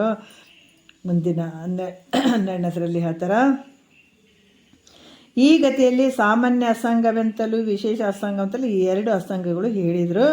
ಗತಿ 9ನೆಯದಕ್ಕೆ ಹಿತವೆನಿಪ ನಿರೂಪಣೆಗಳು ಏಕಾದಶವಂ ತತಿಶಯಮಾಗಿರೆ ತಿಳಿಯಲು ಪ್ರತಿಪಾದಿತವಿಲ್ಲಿ ತನಗೆ ನಿಸ್ಸಂಗಯುಗಂ ಅಂತ ಹೇಳಿ, ಈಗ ಇಲ್ಲಿ 12ನೆಯ ಒಂದು ನುಡಿ ಇಲ್ಲಿ ಮುಗೀತು. ಈಗ 9ನೆಯ ಗತಿ ಇಲ್ಲಿ ಮುಗೀತು. ಮಂಗಳಮಸ್ತು ಅಂತ ಹೇಳಿದ್ರು. ಗತಿ 9ನೆಯದು ಅಂದರೆ 9ನೇ ಅಧ್ಯಾಯದಲ್ಲಿ ಈ ಗತಿಗೆ ಯೋಗ್ಯಗಳಾದ ಪದ್ಯಗಳು ಆದರೂ ಕೂಡ ಒಟ್ಟಿಗೆ 11 ವಿಚಾರ ಮಾಡಲಾಗಿ ಈ ಗತಿಯಲ್ಲಿ ತನಗೆ ನಿಸ್ಸಂಗ ಅಸಂಗದ್ವಯ ಹೇಳಿತು ಅಂತ ಹೇಳಿದ್ದಾರೆ. ಈಗ ನಾವು 10ನೇ ಗತಿ ನೋಡೋಣ ಏನು ಹೇಳಿದ್ದಾರೆ. ಇದು ಪುತ್ರ ಇಲ್ಲಿಂದ ಪ್ರಶ್ನೆ ಮಾಡಿದ ಶಿಷ್ಯ, ಆತಗೆ ಜ್ಞಾನ ಆಗದೆ ಹೋದ್ರೆ ಆತ ಮುಂದೆ ಎಲ್ಲಿ ಹೋಗ್ತಾನ ಅನ್ನುವಂಥದ್ದನ್ನು ನನಗೆ ಹೇಳ್ರಿ ಅಂತಂದಾಗ ಈ ಒಂದು 10ನೇ ಗತಿ ಒಳಗೆ ಹೇಳ್ತಾರೆ. ಶ್ರೀ ಗುರು ಶಂಭುಲಿಂಗಾಯ ನಮಃ ದಶಮಗತಿ ಅಂತ 10ನೆಯ ಒಂದು ಅಧ್ಯಾಯ 10ನೇ ಗತಿಯನ್ನು ಹೇಳ್ತಾರೆ. ಈಗ ಯಾಕಂತಂದ್ರೆ ಈ ಗತಿಯಲ್ಲಿ ಏನು ಹೇಳ್ತಾರೆ ಅಂತಂದ್ರೆ ವಾಸನಕ್ಷಯದ 4 ಭೂಮಿಕೆಗಳನ್ನು ಹೇಳ್ತಾರೆ. ವಾಸನಕ್ಷಯ ಇಲ್ಲಿ 4 ಭೂಮಿಕೆಗಳನ್ನು ಇಲ್ಲಿ ಹೇಳ್ತಾರೆ. ಏನು ಹೇಳ್ತಾರೆ ನೋಡೋಣ. ಸೂತ್ರ ಹೇಳ್ತಾರೆ. ಕುಂದಿಲ್ಲದೆ ಭೂಮಿತ್ರಯದಂದಮಂ ಜಾಗರಣಮೆಂದು ಪೇಳ್ದಂ ಇಂತು ಒಲವಿಂ ಮುಂದೆ ಚತುರ್ಭೂಮಿಕೆಗಳನ್ನು ಅಂದು ಒದಗುವ ಅವಸ್ಥೆ ಎಮ್ಮ ನಂಬಿಗೆ ಪೇಳ್ವೆ ಅಂತ ಹೇಳ್ತಾರೆ ಅವರು. ಏನು ಹೇಳ್ತಾರ ಅಂತಂದರೆ, ಕುಂದಿಲ್ಲದೆ ಭೂಮಿತ್ರಯದ ಅಂದಂ ಜಾಗರಣಮೆಂದು ಪೇಳಿದೆ ನೋಡ್ರಿ. ಪೇಳ್ದ ಯಾಕಂತಂದರೆ ಪೇಳ್ದು ಅಂದು ಪೇಳ್ದಂ ತೊಲವಿಂದಂ ಅಂದು ಮುಂದೆ ಹೇಳ್ತಾರೆ ಚತುರ್ಭೂಮಿಕೆಗಳ ಅಂದು ಒದಗುವ ಅವಸ್ಥೆಯಂ ಮನಂಬಿಗೆ ಅಂತಂದ್ರೆ ಮನಸ್ಸಿಗೆ ನಂಬಿಕೆ ಆಗುವ ಹಾಗೆ ನಾನು ಹೇಳ್ತೀನಿ ಅನ್ನುವಂಥ ವಿಚಾರ. ಅವ್ರ 4 ಭೂಮಿಕೆಗಳ ಬಗ್ಗೆ ನಾನು ಇಲ್ಲಿ ಹೇಳ್ತೀನಿ ಅಂತ ಹೇಳ್ತಾರೆ ಅವರು. ಏನು ಹೇಳ್ತಾರ ಅಂದ್ರೆ, ಇಂದ ಸುಖೆಚ್ಚ ಸುವಿಚಾರ ಅಸಂಗ ಭೂಮಿಕೆಗಳ ಬಗ್ಗೆ ನಾವು ಹೇಳಿದ್ವಿ. ಈಗ ಈ 3 ಭೂಮಿಕೆಗಳಿಂದ ಕೂಡಿದ್ದು ಒಂದು ಜಾಗೃತ ಅವಸ್ಥೆ ಆಗ್ತದೆ ಅಂತ ಹೇಳಿದರು. ಈ ಮುಂದೆ 4 ಅವಸ್ಥೆಗಳು ಅದಾವ, ವಾಸನ ಕ್ಷಯಾದಿ 4 ಭೂಮಿಕೆಗಳನ್ನು ನಾನು ಹೇಳ್ತೀನಿ ಅಂತ ಹೇಳ್ತಾರೆ ಅವರು. ಭಾಳಷ್ಟು ವಿಸ್ತಾರವಾಗಿ ನಾ ಹೇಳ್ತೀನಿ ಅಂತ. ಯೋಗಿ ಮತ್ತು ಯೋಗ ಸಿದ್ಧಿಸದೆ, ಯೋಗ ಅಂತಂದ್ರೆ ಮತ್ತು ಆ ಯೋಗಕ್ಕೆ ಹೋಗಂಗಿಲ್ಲ, ಪರಮ ಜೀವನ ಒಂದಾಗುವಂಥದ್ದು, ಶಿವ ಜೀವ ಐಕ್ಯ ಆಗುವಂಥದ್ದು, ಅದನ್ನು ಯೋಗ ಅಂತ ಹೇಳ್ತಾರೆ. ಏನು ಹೇಳ್ತಾರೆ ಅಂದ್ರೆ, ಯೋಗಿಯು ಯೋಗ ಸಿದ್ಧಿಸದೆ ಮೃತನಾದರೆ, ಕೇಳ್ತಾ ಇದ್ದಾನೆ ಗುರು ಮುಖಾಂತರ, ಆದ್ರೆ ಆತಗೆ ಪೂರ್ತಿ ಆಗಲಿಲ್ಲ ಕೇಳೋದು, ಆ ಪ್ರಾರಬ್ಧ ಮುಗೀತು, ಹಿಂದೆ ಪ್ರಶ್ನೆ ಮಾಡಿದಾನತ. ಆವಾಗ ಆತನ ದೇಹ ಹೋಯ್ತು ಅಂತಂದಾಗ ಏನಾಗ್ತಾನೆ ಅನ್ನುವಂಥ ಪ್ರಶ್ನೆಗೆ ಇಲ್ಲಿ ಉತ್ತರವನ್ನು ಹೇಳ್ತಾರೆ. ಏನು ಹೇಳ್ತಾರೆ ಕೇಳಲೆ. ಸನ್ಮತಿ ಕೈರವ ಚಂದ್ರ ಪೇಳುವನು ಅಧಿಗತ ಸುಖ ನಿಜ ಸುಖ ಸಾಂದ್ರ, ಹುಟ್ಟಲು ಒಂದಲು ಬೇಸತ್ತಂಗೆ ನೆಟ್ಟನೆ ಯೋಗಾಭ್ಯಾಸದವಂಗೆ, ಇಂಧನ ದುರಿತಕ್ಷಯವಾಯಿತು ಅಂದಾಭವದ ಸುಕೃತ ಒದಗಿತ್ತು ಎಂಬುದಕ್ಕಿದು ಕುರುವಾಯಿತು ವಿರಕ್ತಿ, ಬೆಂಬಳಿ ಬಿಡುವುದು ಮೋಕ್ಷಾಸಕ್ತಿ, ಇಂದಾರಬ್ಧ ವಶದಲಹ ಪಾಪ ಬಂದೊಡದನು ಮೇಣ್ ಸುಡುಗನು ತಾಪ, ಸಾಧು ಸಮಾಗಮನಾದಿಗಳಿಂದ ಸಾಧಿತ ಮಾದುದು ಪುಣ್ಯದ ವೃಂದ ಅಂತ ಈ 1ನೇ ನುಡಿಯಲ್ಲಿ ಹೇಳ್ತಾರೆ. ಸನ್ಮತಿ ಅಂದ್ರೆ ಸದ್ಬುದ್ಧಿ ರೂಪ, ಕೈರವ ಅಂದ್ರೆ ನೈದಿಲೆಗೆ, ಚಂದ್ರ ಅಂದ್ರೆ ಹಿಂದೂ ಚಂದ್ರ ಸದೃಶ್ಯನಾದಂಥವ, ಅಧಿಗತ ಅಂದ್ರೆ ಪ್ರಾಪ್ತಿ ಮಾಡಿಕೊಂಡ ನಿಜ ಸುಖ ಸಾಂದ್ರ ಅಂತ ಕೂಡ ಹೇಳ್ತಾರೆ. ಏನು ಹೇಳ್ತಾರೆ, ಶಿಷ್ಯ ಕೇಳಪ್ಪ, ಈ ಒಳ್ಳೆ ಬುದ್ಧಿ ಎಂಬ ನೈದಿಲೆಗೆ ಚಂದ್ರ ಸದೃಶ್ಯನಾದಂಥ ನಿಜ ಸುಖವನ್ನು ಪ್ರಾಪ್ತಿ ಮಾಡಿಕೊಂಡಿರುವಂಥ ಶಿಷ್ಯನೇ ಅಂತ ಇಲ್ಲಿ ಶಿಷ್ಯಗೆ ಸ್ವಲ್ಪ ವರ್ಣನೆ ಮಾಡಿ ಹೇಳ್ತಾರೆ ಅವರು. ನೀ ಮಾಡಿದ ಪ್ರಶ್ನೆ ಭಾಳ ಚಂದ ಐತೆ, ನಾನು ಉತ್ತರ ಕೊಡ್ತೀನಪ್ಪ, ಏಕಾಗ್ರ ಬುದ್ಧಿಯಿಂದ ಆಲಿಸು. ನೀನೇನು ಹಿಂದೆ ಪ್ರಶ್ನೆ ಮಾಡಿದಲ್ಲ ಅದಕ್ಕೆ ನಾವು ಉತ್ತರ ಹೇಳ್ತೀನಿ. ಇನ್ನೂ ಅವರು ಜ್ಞಾನ ಆಗಿಲ್ಲ, ಶ್ರವಣ ಮಾಡಾಕತ್ತಾರ, ಅವ್ರ ಶರೀರ ಹೋಯಿತು ಅಂದ್ರೆ ಅವ್ರು ಎಲ್ಲಿಗೆ ಹೋಗ್ತಾರ ಅಂತನ್ನುವಂಥ ವಿಚಾರಗಳನ್ನು ಭಾಳ ಸೊಗಸಾಗಿ ಕೇಳಿದೆ. ಅದಕ್ಕೆ ನಾನು ಉತ್ತರ ಹೇಳ್ತೀನಿ. ನೀನು ಹೆಂಗೆ ಕೇಳಬೇಕು, ಏಕಾಗ್ರ ಬುದ್ಧಿಯಿಂದ ನೀನು ಕೇಳಬೇಕಾಗ್ತದೆ. ಮತ್ತು ಇಲ್ಲಿ ಕೂತು ಆ ಕಡೆ ಈ ಕಡೆ ಮನಸ್ಸನ್ನು ಹಾಕಿದೆ ಅಂತಂದ್ರೆ ಎಲ್ಲ ವ್ಯರ್ಥ ಆಗ್ತದೆ. ನೀನು ಅಷ್ಟೇ ಏಕಾಗ್ರ ಬುದ್ಧಿಯಿಂದ ಆಲಿಸು ಅಂತ ಹೇಳ್ತಾರೆ. ಪುನಃ ಜನನ ಮರಣ, ಇದಕ್ಕೇನಂತಾರೆ, ಪುನಃ ಜನನ ಮರಣ, ಸ್ವರ್ಗ ನರಕ ಹೋಗುವಂಥದ್ದು ಬರುವಂಥದ್ದಕ್ಕೆ ಬ್ಯಾಸತ್ತು. ಈ ಸಂಸಾರ ಹೆಂಗೆ ನಾಶ ಆಗಿತ್ತಪ್ಪ, ಎಷ್ಟು ಸಲ ಹುಟ್ಟೋದು, ಎಷ್ಟು ಸಲ ಸಾಯೋದು, ಈ ಸಂಸಾರ ಇದು ಸ್ವರ್ಗಕ್ಕೆ ಹೋಗೋದು, ನರಕಕ್ಕೆ ಹೋಗೋದು, ಅವೇನು ಸತ್ಯ ಅಂದ್ರೆ ಅವು ಸತ್ಯ ಅಲ್ಲ. ಇಲ್ಲಿ ಜನನ ಮರಣ ಇವೆಲ್ಲ ಬ್ಯಾಸತ್ತು. ಇದು ಯಾವುದರಿಂದ ನಾಶ ಆಗ್ತದಂತ ತಿಳ್ಕೊಂಡು, ಈ ಸಂಸಾರ ಹೆಂಗೆ ನಾಶ ಆಗ್ತದಂತ ತಿಳ್ಕೊಂಡು ಇಹ ಪರ ವಿಷಯಗಳಲ್ಲಿ ವೈರಾಗ್ಯಶಾಲಿ ಆಗಿರ್ತಾನಿತ. ವೈರಾಗ್ಯಶಾಲಿ ಆಗಿರ್ತಾನತ. ಮತ್ತು ವಿರಕ್ತಿ ಪ್ರಾಪ್ತವಾಗುವುದರಿಂದ ಇವನಿಗೆ ವಿರಕ್ತಿ ಪ್ರಾಪ್ತ ಆಗಿರ್ತದೆ. ವಿರಕ್ತಿ ಪ್ರಾಪ್ತ ಆಗಿರ್ತದೆ. ಯಾಕಂದ್ರೆ ಆತಗೆ ಏನಾಗಿರ್ತದಂದ್ರೆ ವಿಷಯಾದಿಗಳ ಮೇಲೆ ದೋಷ ದರ್ಶನ ಆಗಿರ್ತದೆ. ತತ್ತಿದು ಏಟು ಮಾಡಿದ್ರೆ ಅಷ್ಟೇ ಅಂತ ತಿಳ್ಕೊಂಡಿರ್ತಾನೆ. ಹಾಗಾಗಿ ಅವನ ಮನಸ್ಸಿನಲ್ಲಿ ನಿಷ್ಕಾಮದ ಪುಣ್ಯದ ಫಲದಿಂದನೇ ವಿಷಯಾದಿಗಳ ಮೇಲೆ ದೋಷ ದರ್ಶನ ಆಗಿ ವಿರಕ್ತಿ ಭಾವ ಪ್ರಾಪ್ತ ಆಗಿರ್ತದೆ. ಇವನಿಗೆ ಹಿಂದಿನ ಜನ್ಮಾಂತರಗಳ ಒಂದು ಪಾಪವು ನಿವೃತ್ತಿ ಆಯಿತು. ಯಾವಾಗ ವಿರಕ್ತಿ ಪ್ರಾಪ್ತ ಆಯಿತು ನೋಡ್ರಿ, ಯಾವಾಗ ವಿರಕ್ತಿ ಪ್ರಾಪ್ತ ಆಯಿತು ಅಂತಂದಾಗ ಹಿಂದೆ ಜನ್ಮಾಂತರಗಳಲ್ಲಿ ಮಾಡಿದಂಥ ಪಾಪ ನಿವೃತ್ತಿ ಆಯ್ತಂತೂ, ಮತ್ತು ಆ ಜನ್ಮಾಂತರಗಳ ಪುಣ್ಯವು ಲಭ್ಯವಾಯ್ತಂತೂ ತಿಳಿಬೇಕು. ಯಾಕಂದ್ರೆ ಯಾವಾಗ ಇಲ್ಲಿ ಹೇಳ್ತಾರೆ ಸಂಸಾರ ರುಚಿ ಆಯ್ತಿತ್ತಂದ್ರೆ ಅದು ಪಾಪದ ಫಲನೇ ಅನ್ಕೋಬೇಕು. ಯಾವಾಗ ನಮ್ಗೆ ದೋಷ ಪಾಪದ ಫಲ ಅಂತಂದ್ರೆ ನಾವು ಅದನ್ನು ದ್ವೇಷ ಮಾಡ್ಬೇಕಂದ್ರೆ ಬಿಟ್ಟು ಹೋಗ್ಬೇಕಂದ್ರೆ ಅಲ್ಲ, ತಿಳಿದು ಅದ್ರ ಮೇಲೆ ಉದಾಸೀನ ಭಾವ ಬಂದುಬಿಡ್ತದೆ. ಅದು ಹಂಗಂದಾಗ ಯಾವಾಗ ಆ ರೀತಿ ಆಯಿತು ಅಂದಾಗ ವಿರಕ್ತಿ ಪ್ರಾಪ್ತ ಆಯ್ತು ಅಂದಾಗ ಹಿಂದಿನ ಜನ್ಮಗಳ ಪಾಪ ನಿವೃತ್ತಿ ಆಯ್ತು ಅಂತ ತಿಳ್ಕೊಬೇಕು. ಜನ್ಮಾಂತರಗಳ ಪುಣ್ಯ ಲಭ್ಯ ಆಯ್ತು ಅಂದಾಗ ಇಲ್ಲಿ ಏನಾಗ್ತದೆ, ಈ ರೀತಿ ಹಿಂದಿನ ಜನ್ಮದ ಈ ಒಂದು ವಿರಕ್ತಿ ಭಾವ ಬಂತಂದ್ರೆ ಪಾಪದ ಫಲ ಅಲ್ಲಿ ಹೋಗಿ ಪುಣ್ಯದ ಫಲ ಬಂದದಂತ ತಿಳ್ಕೊಳ್ಬೇಕು. ಮತ್ತು ಮನುಷ್ಯನಿಗೆ ಪಾಪ ನಿವೃತ್ತಿ ಪುಣ್ಯ ವೃದ್ಧಿ ಆಗದ ವಿನಃ ನೋಡ್ರಿ, ಪಾಪ ನಿವೃತ್ತಿ ಆಗಬೇಕು, ಪುಣ್ಯ ವೃದ್ಧಿ ಆಯಿತು ಅಂದಾಗ ಆವಾಗ ವೈರಾಗ್ಯ ಭಾವ ಬರ್ತದೆ. ಅದು ಆಗದೇ ಇದ್ದಾಗ ವೈರಾಗ್ಯ ಭಾವ ಪ್ರಾಪ್ತಿ ಆಗುವಂಥದ್ದೇ ಇಲ್ಲ ಅಂತ ಹೇಳ್ತಾರೆ ಅವ್ರು. ನೋಡ್ರಿ ಎಷ್ಟು ಅದ್ಭುತ ಹೇಳ್ತಾರೆ. ಅದರಿಂದ ಏನಾಗ್ತದೆ, ವಿರಕ್ತಿಯು ಪಾಪ ನಿವೃತ್ತಿ ಪುಣ್ಯ ವೃದ್ಧಿಗೆ ಒಂದು ಗುರುತಾಗ್ತದೆ. ವಿರಕ್ತಿ ಬಂದದಂತಂದಾಗ ನಾವು ತಿಳ್ಕೊಳ್ಬೇಕು. ವಿರಕ್ತಿ ಹೆಂಗೆ ಅಂತಂದ್ರೆ ಒಳಗೆಲ್ಲ ಕಸ ಕಡ್ಡಿಗಳನ್ನು ಇಟ್ಕೊಂಡು ನಾನು ವೈರಾಗ್ಯವರಿ ನಾವು ವೈರಾಗ್ಯದಿಂದ ಇದೀನಿ ರೀ ಅಂತ ಹೇಳುವಂಥದ್ದಲ್ಲ ಅದು. ವಿರಕ್ತಿ ಅಂದರೆ ಅಹಂಕಾರ ಮಮಕಾರ ಇವೇನಾವೆ ಸಂಪೂರ್ಣ ಅಳದಿರಬೇಕು. ಅಲ್ಲಿ ಅಳದಾಗ ಆವಾಗ ವೈರಾಗ್ಯ ಅಂತ ಹೇಳ್ತಾರೆ, ವೈರಾಗ್ಯಶಾಲಿ ಅಂತ ಹೇಳ್ತಾರೆ ಅವರು. ಬರೇ ನಾವು ಶರೀರಕ್ಕೆ ಪಟ್ಟಿ ಹಾಕ್ಕೊಂಡು ಕೊಳ್ಳಾಗ ರುದ್ರಾಕ್ಷಿ ಹಾಕ್ಕೊಂಡು ಜಟವನ್ನು ಕಟ್ಕೊಂಡು ನಾ ಭಾಳ ವೈರಾಗ್ಯಶಾಲಿ ಇದೀನಿ ರೀ ಅಂತಂದ್ರೆ ನಂಬಂಗಿಲ್ಲ ಮಹಾತ್ಮರು. ಯಾಕಂದ್ರೆ ನಂಬೋದಕ್ಕೆ ಬೇಕಲ್ಲ ಇವೆಲ್ಲ ಗುರು ಸನ್ನಿಧಾನದಲ್ಲಿ ಇದ್ದುಕೊಂಡು ಇದು ತಿಳ್ಕೊಂಡು ಇಂಥ ನಡೆ ತೊಗೊಂಡು ಮಾಡ್ಕೊಂಡು ಹೋಗ್ಬೇಕಾಗ್ತದೆ. ಎಲ್ಲದ್ರ ಮೇಲೆ ಉದಾಸೀನ ಭಾವ ಇರಬೇಕಾಗ್ತದೆ. ಮನೆ ಮಾರಿ ಬಿಟ್ಟಿನಿ ಅಂತ ಅಂದರೂ ಕೂಡ ಬಿಟ್ಟಿನಿ ಅನ್ನುವಂಥ ಭಾವ ಕೂಡ ತೆಗಿಬೇಕಾಗ್ತದೆ. ಬರೀ ಎಲ್ಲ ಬಿಟ್ಟು ಬಂದೀನಿ ರೀ, ಹೆಣ್ತಿನ ಬಿಟ್ಟು ಬಂದೀನಿ ರೀ, ಮಕ್ಕಳನ್ನ ಬಿಟ್ಟು ಬಂದೀನಿ ರೀ, ಎಲ್ಲ ಬಿಟ್ಟು ಬಂದೀನಿ ರೀ ಅಂತ ಹೇಳ್ಕೊಂತ ಕುಂದ್ರದಲ್ಲ. ಒಂದು 20 ಎಕರೆ ಹೊಲ ಐತ್ರಿ, ನಾ ಬಿಟ್ಟು ಬಂದೀನಿ ನೋಡ್ರಿ, ಅಷ್ಟು ದೊಡ್ಡ ಎಕರೆ ಭಾಳ ದೊಡ್ಡ ಶ್ರೀಮಂತರಿ ನಾವು, ಅಂಥದ್ದು ಬಿಟ್ಟು ಬಂದು ಇಲ್ಲಿ ಕುಂತೀನಿ ನೋಡ್ರಿ ಅಂದ್ರೆ ಅದು ವೈರಾಗ್ಯ ಅನಿಸ್ಕೊಳ್ತದೇನು? ಬಿಟ್ಟಿನಿ ಅನ್ನುವಂಥದ್ದು, ಅದು ಬಿಟ್ಟಿನಿ ಅನ್ನುವಂಥದ್ದು ಭಾವ ಕೂಡ ಸಂಪೂರ್ಣವಾಗಿ ಹೋಗಿಬಿಟ್ಟಿರ್ಬೇಕು ನಿನ್ನಿಂದ. ಅದು ನಿಜವಾದ ವೈರಾಗ್ಯ, ವಿರಕ್ತಿ ಅದು. ಅದಕ್ಕೆ ವಿರಕ್ತಿ ಪಾಪ ನಿವೃತ್ತಿ ಪುಣ್ಯ ವೃದ್ಧಿಗೆ ಒಂದು ಗುರುತಾಗಿರುವಂಥದ್ದು. ಅವಾಗ ನಾವು ತಿಳ್ಕೊಳ್ಬೇಕು. ನಮ್ಮೊಳಗೆ ನಾವು ತಿಳ್ಕೊಳ್ಳುವಂಥದ್ದು, ನಂಬಲ್ಲಿ ಎಷ್ಟು ಭಾವ ಬಂದಿರ್ತದಂತ ತಿಳ್ಕೊಳ್ಳುವಂಥದ್ದು. ಅಂಥ ಭಾವ ಏನಾದರೂ ಬಂತಂದ್ರೆ ಪಾಪ ನಿವೃತ್ತಿಯಾಗಿ ಪುಣ್ಯ ವೃದ್ಧಿ ಆಗ್ಯದಂತ ತಿಳ್ಕೊಬೇಕು. ಮತ್ತು ಈ ವಿರಕ್ತಿ ಪ್ರಾಪ್ತಿಯಾದ ಕೂಡಲೇ ಅದ್ರ ಬೆನ್ನ ಹಿಂದೆ ಏನಾಗ್ತದೆ, ಯಾವಾಗ ಇದೆಲ್ಲದ್ರ ಮ್ಯಾಲೆ ನಮಗೆ ವಿರಕ್ತಿ ಭಾವ ಬರ್ತದೆ, ವೈರಾಗ್ಯ ಭಾವ ಬರ್ತದೆ, ಆವಾಗ ನೋಡ್ರಿ ಎಷ್ಟೋ ಮಹಾತ್ಮರು ಸಂಸಾರ ಕಡೆ ಮಾರಿ ಇಟ್ರನ. ಮತ್ತು ಗುರುವಿನ ಹತ್ರ ಹೋಗಿ ನೋಡ್ರಿ ಎಂಥ ಒಂದು ಪುಣ್ಯ. ಸಿದ್ಧಾರೂಢರ ಹತ್ರ ಕಬೀರ್ ದಾಸರು ಬಂದರು, ಅವ್ರು ಎಷ್ಟು ಶ್ರೀಮಂತರಿದ್ರು,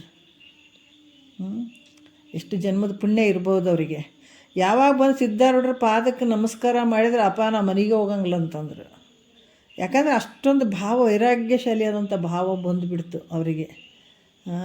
ಯಾಕಂತಾರೆ ಅಲ್ಲಿ ಹಂಗೆ ಹೋಗ್ಬೇಕಂತ ಹಂಗಲ್ಲ. ಯಾಕಂದ್ರೆ ನಾವು ಎಲ್ಲಾದರೂ ಕೂಡ ಇದನ್ನು ನಾವು ಮಾಡ್ಕೊಳ್ಬೋದು. ನಮ್ಗೆ ಗೊತ್ತಾಗ್ತದೆ, ಈ ಶಾಸ್ತ್ರ ಕ್ರಮವಾಗಿ ಕೇಳಿದ್ರಿಗೆ ಗೊತ್ತಾಗ್ತದೆ ನಮ್ಮ ಭಾವಗಳು ಹೆಂಗದಾವ ಅಂಥೇಳಿ.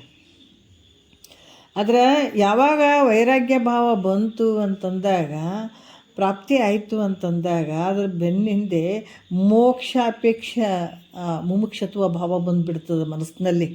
ಇವೆಲ್ಲ ಆಟೋಮೆಟಿಕ್ ನಡೀತಾವೆ. ಅದಕ್ಕೆ ಮಹಾತ್ಮರು ಹೇಳ್ತಾರೆ, ಪುಣ್ಯದ ಕೆಲಸ ಮಾಡ್ರು, ಪಾಪದ ಕೆಲಸ ಮಾಡಬೇಡ್ರಿ, ಅದು ಬೇತಾಳಾಗಿ ಬೆನ್ನತ್ತದ ನಿಮ್ಮ ಮನಸ್ಸಿನಲ್ಲಿ. ಬೇರೆ ಯಾರು ನಮಗೆ ಇದು ಮಾಡಬೇಕಾಗಿಲ್ಲ. ಇವತ್ತು ನಮ್ಮ ಮನಸ್ಸು ಕೆಟ್ಟ ಮನಸ್ಸುಗಳಿಗೆ ಹೋಗ್ತದಂದ್ರೆ ಅದು ಪಾಪದ ಫಲ. ನಾವು ಮಾಡಿದಂಥದ್ದು ಫಲ ನಮ್ಮನಸ್ಸಿನಲ್ಲಿ ಕೆಟ್ಟ ವಾಸನೆಯಿಂದ ಅದು ಏನಾಗ್ತದೆ, ಕಲುಷಿತ ಆಗಿಬಿಡ್ತದೆ. ಪಾಪದ ಕೆಲಸಗಳನ್ನು ಮಾಡೋಕೆ ಹಚ್ಚಿತಂದ್ರೆ ಅದರಿಂದ ಏನದ, ನರಕ ಅನುಭವಿಸ್ಬೇಕಾಗ್ತದೆ. ಒಂದಲ್ಲ ಎರಡಲ್ಲ, ಹಲವಾರು ದುಃಖಗಳು ಆಗ್ತದೆ ಪಾಪದ ಫಲದಿಂದ. ಅದಕ್ಕೆ ದುರಿತ ಕರ್ಮವನ್ನು ಒಲ್ಲದಿರು ಪುಣ್ಯವನ್ನೇ ಮಾಡು ಅಂತ ಹೇಳ್ತಾರೆ ಅವರು. ತಪ್ಪಿ ಪಾಪದ ಕೆಲಸಗಳನ್ನು ಮಾಡಬೇಡ. ಅದು ಬೆಂಬಿಡದ ಬೇತಾಳ ಜನ್ಮಾಂತರಕ್ಕೆ ಬೆನ್ನತ್ತಿ ಬಿಡ್ತದೆ ಅದು ನಿನಗೆ. ಅದಕ್ಕೆ ಮಹಾತ್ಮರು ಹೇಳ್ತಾರೆ, ಯಾವಾಗ ನಿನ್ನ ಪುಣ್ಯದ ಫಲ ವೃದ್ಧಿ ಆಯಿತು ಅಂತಂದಾಗ ವಿರಕ್ತಿ ಭಾವ ಬರ್ತದೆ, ವೈರಾಗ್ಯ ಭಾವ ನಿನ್ನ ಮನಸ್ಸಿನಲ್ಲೇ ಬರ್ತದದು. ಬಂದಾಗ ಆವಾಗ ನಿನಗೆ ಮುಕ್ತಿ ಪಡ್ಕೊಳ್ಬೇಕಪ್ಪ, ಇದರಿಂದ ಸಾಕು ನನಗೆ ಅಂತ ಗುರು ಮುಖಾಂತರ ತಿಳ್ಕೊಳ್ಬೇಕು ಅಂತ ಗುರುವಿಗೆ ಶರಣಾಗತನಾಗಿ ಈ ಭಾವ ಬರ್ತದೆ. ಮುಕ್ತಿ ಮೋಕ್ಷಾಪೇಕ್ಷದ ಭಾವ ಬರ್ತದೆ. ಇಂಥ ಮುಮುಕ್ಷು ನೋಡ್ರಿ, ಇಂಥ ಮುಮುಕ್ಷು ಅವಸ್ಥೆಯಲ್ಲಾದರೂ ಅಕಸ್ಮಾತ್ ಪ್ರಾರಬ್ಧ ವಶದಿಂದ ತನ್ನಿಂದ ಏನಾದರೂ ಪಾಪ ಸಂಭವಿಸಿದ್ರೆ, ಒಂದು ವೇಳೆ ಮುಮುಕ್ಷು ಕೆಲವೊಂದು ಅವಸ್ಥೆಗಳಲ್ಲಿ ಅಕಸ್ಮಾತ್ ಪ್ರಾರಬ್ಧ ವಶದಿಂದ ತನ್ನಿಂದ ಏನಾದರೂ ಪಾಪ ಏನಾದರೂ ಸಂಭವಿಸ್ತು ಅಂದ್ರೆ ಅಂಥ ಪಾಪವನ್ನು ಪಶ್ಚಾತ್ತಾಪ ರೂಪ ಅಗ್ನಿಯಿಂದ ಸುಟ್ಟು ಬಿಡ್ತಾನೆ. ಅಂದರೆ ಈ ಪಾಪವು ನನ್ನಿಂದ ಘಟಿಸಬಾರ್ದಾಗಿತ್ತಪ್ಪ, ಆಗಬಾರ್ದಾಗಿತ್ತ, ವಿಲಿ ಒದ್ದಾಡ್ತಾನೆ. ಈ ರೀತಿ ಮಾಡಬಾರ್ದಾಗಿತ್ತು, ಹಿಂಗೆ ಆಗಿಬಿಡ್ತು ಅಂತ ಭಾಳಷ್ಟು ಪಶ್ಚಾತ್ತಾಪ ಮಾಡ್ಕೊಳ್ತಾನೆ. ಆ ಪಶ್ಚಾತ್ತಾಪ ರೂಪ ಅಗ್ನಿಯಿಂದ ಅದನ್ನು ಸುಟ್ಟು ಬಿಡ್ತಾನೆ. ಹೇ ಪರಮಾತ್ಮ, ಇನ್ನು ಮುಂದೆ ನಾನು ಇಂಥ ಪಾಪವನ್ನು ಮಾಡಂಗಿಲ್ಲಪ್ಪ ಅಂತ ಹೇಳ್ತಾನತ್ತ. ನನ್ನ ತಪ್ಪನ್ನು ಕ್ಷಮಿಸಪ್ಪ, ನಾನು ಎಂದೂ ಈ ಪಾಪವನ್ನು ಮಾಡಂಗಿಲ್ಲ, ನನ್ನಿಂದ ಈ ಪಾಪ ಘಟಿಸಬಾರ್ದಾಗಿತ್ತು, ಘಟಿಸಿಬಿಟ್ಟದ, ಅದಕ್ಕೆ ನನ್ನ ತಪ್ಪನ್ನು ಕ್ಷಮಿಸಂತ ಬೇಡ್ಕೊಳ್ತಾನೆ. ಯಾವಾಗ ಮನಸ್ಸಿನಲ್ಲಿ ಪಶ್ಚಾತ್ತಾಪ ಆಗಕತ್ತಿ ಬಿಡ್ತದ, ಅದು ಆ ಅನುತಾಪವಾಗುವಂಥದ್ದೇ ಪಶ್ಚಾತ್ತಾಪ. ಮನಸ್ಸಿನಲ್ಲೇ ಅಪ್ಪ ನಾ ಇದು ಮಾಡಬಾರ್ದಾಗಿತ್ತು ಆಗಿಬಿಡ್ತು ನನ್ನಿಂದ ಅನ್ನೋವಂಥ ಭಾವ ಏನು ಬರ್ತದೆ, ಅದು ಬಂದಾಗ ಅದು ಪಶ್ಚಾತ್ತಾಪ ಅಂತ ಅನಿಸ್ಕೊಳ್ತದೆ. ಮುಂದೆ ಆ ರೀತಿ ಭಾವ ಬಂತು ಅಂತಂದಾಗ ಅದರಿಂದ ಮತ್ತೆ ಅವನಿಂದ ಎಂದು ಪಾಪ ಸಂಭವಿಸಲಾರದು. ಯಾಕಂದರೆ ಆತಗ ಈ ಅನುತಾಪದಿಂದ ಅದನ್ನು ಅಂದ್ಕೊಂಡು ಪಶ್ಚಾತ್ತಾಪ ಮಾಡಿಕೊಂಡು ಆ ಪಶ್ಚಾತ್ತಾಪದಿಂದ ಶುದ್ಧ ಆಗಿಬಿಟ್ಟಿರ್ತಾನೆ. ಮತ್ತು ತಿರ್ಗಾ ಅಂಥ ಕೆಲಸಕ್ಕೆ ಹೋಗಂಗ್ಲತ್ತ. ಮತ್ತು ಆತ ಏನು ಮಾಡ್ತಾನೆ ಅಂತಂದ್ರೆ ಸಾಧು ಸತ್ಪುರುಷರ ಅದನ್ನೆಲ್ಲ ಮಾಡ್ತಾನೆ. ಯಾವುದೋ ತಪ್ಪಾಗ್ಯದ ಅಂತ ಅದನ್ನೆಲ್ಲ ಬಿಟ್ಬಿಟ್ಟು ಮನಸ್ಸನ್ನು ಬದಲಾವಣೆ ಮಾಡಿಕೊಂಡು ಸಾಧು ಸತ್ಪುರುಷರ ಸಹವಾಸ ಮಾಡಿ ಶ್ರವಣ ಮನನಾದಿ ಅಭ್ಯಾಸಗಳನ್ನು ಮಾಡ್ತಾನತ. ಮಾಡಿ ಪುಣ್ಯ ವೃಂದವನ್ನು ಸಂಪಾದನೆ ಮಾಡ್ತಾನೆ. ಆವಾಗ ಸಾಧು ಸಂತರು ಅದಕ್ಕೆ ಸತ್ಸಂಗತ್ವ ನಿಸ್ಸಂಗತ್ವ ಅಂತ ಹೇಳ್ತಾರೆ. ಯಾವಾಗ ಸಾಧು ಸತ್ಪುರುಷರ ಸಹವಾಸ ಮಾಡಿ ಶ್ರವಣ ಮನನ ನಿಧಿಧ್ಯಾಸನ ಮಾಡ್ತಾನೆ, ಆ ಪುಣ್ಯವನ್ನು ಸಂಪಾದನೆ ಮಾಡ್ತಾನೆ. ಇಂಥ ಪುಣ್ಯಶಾಲಿಯಾದ ಪುರುಷನೇ ಯೋಗಾಭ್ಯಾಸವನ್ನು ಮಾಡ್ತಾನೆ ನೋಡ್ರಿ. ಈ ರೀತಿಯಾದಂಥ ಪುಣ್ಯ ಪುರುಷ ಎಲ್ಲವನ್ನು ಬಿಡ್ತಾನೆ, ಪುಣ್ಯದ ಕೆಲಸಗಳನ್ನೇ ಮಾಡ್ತಾನೆ.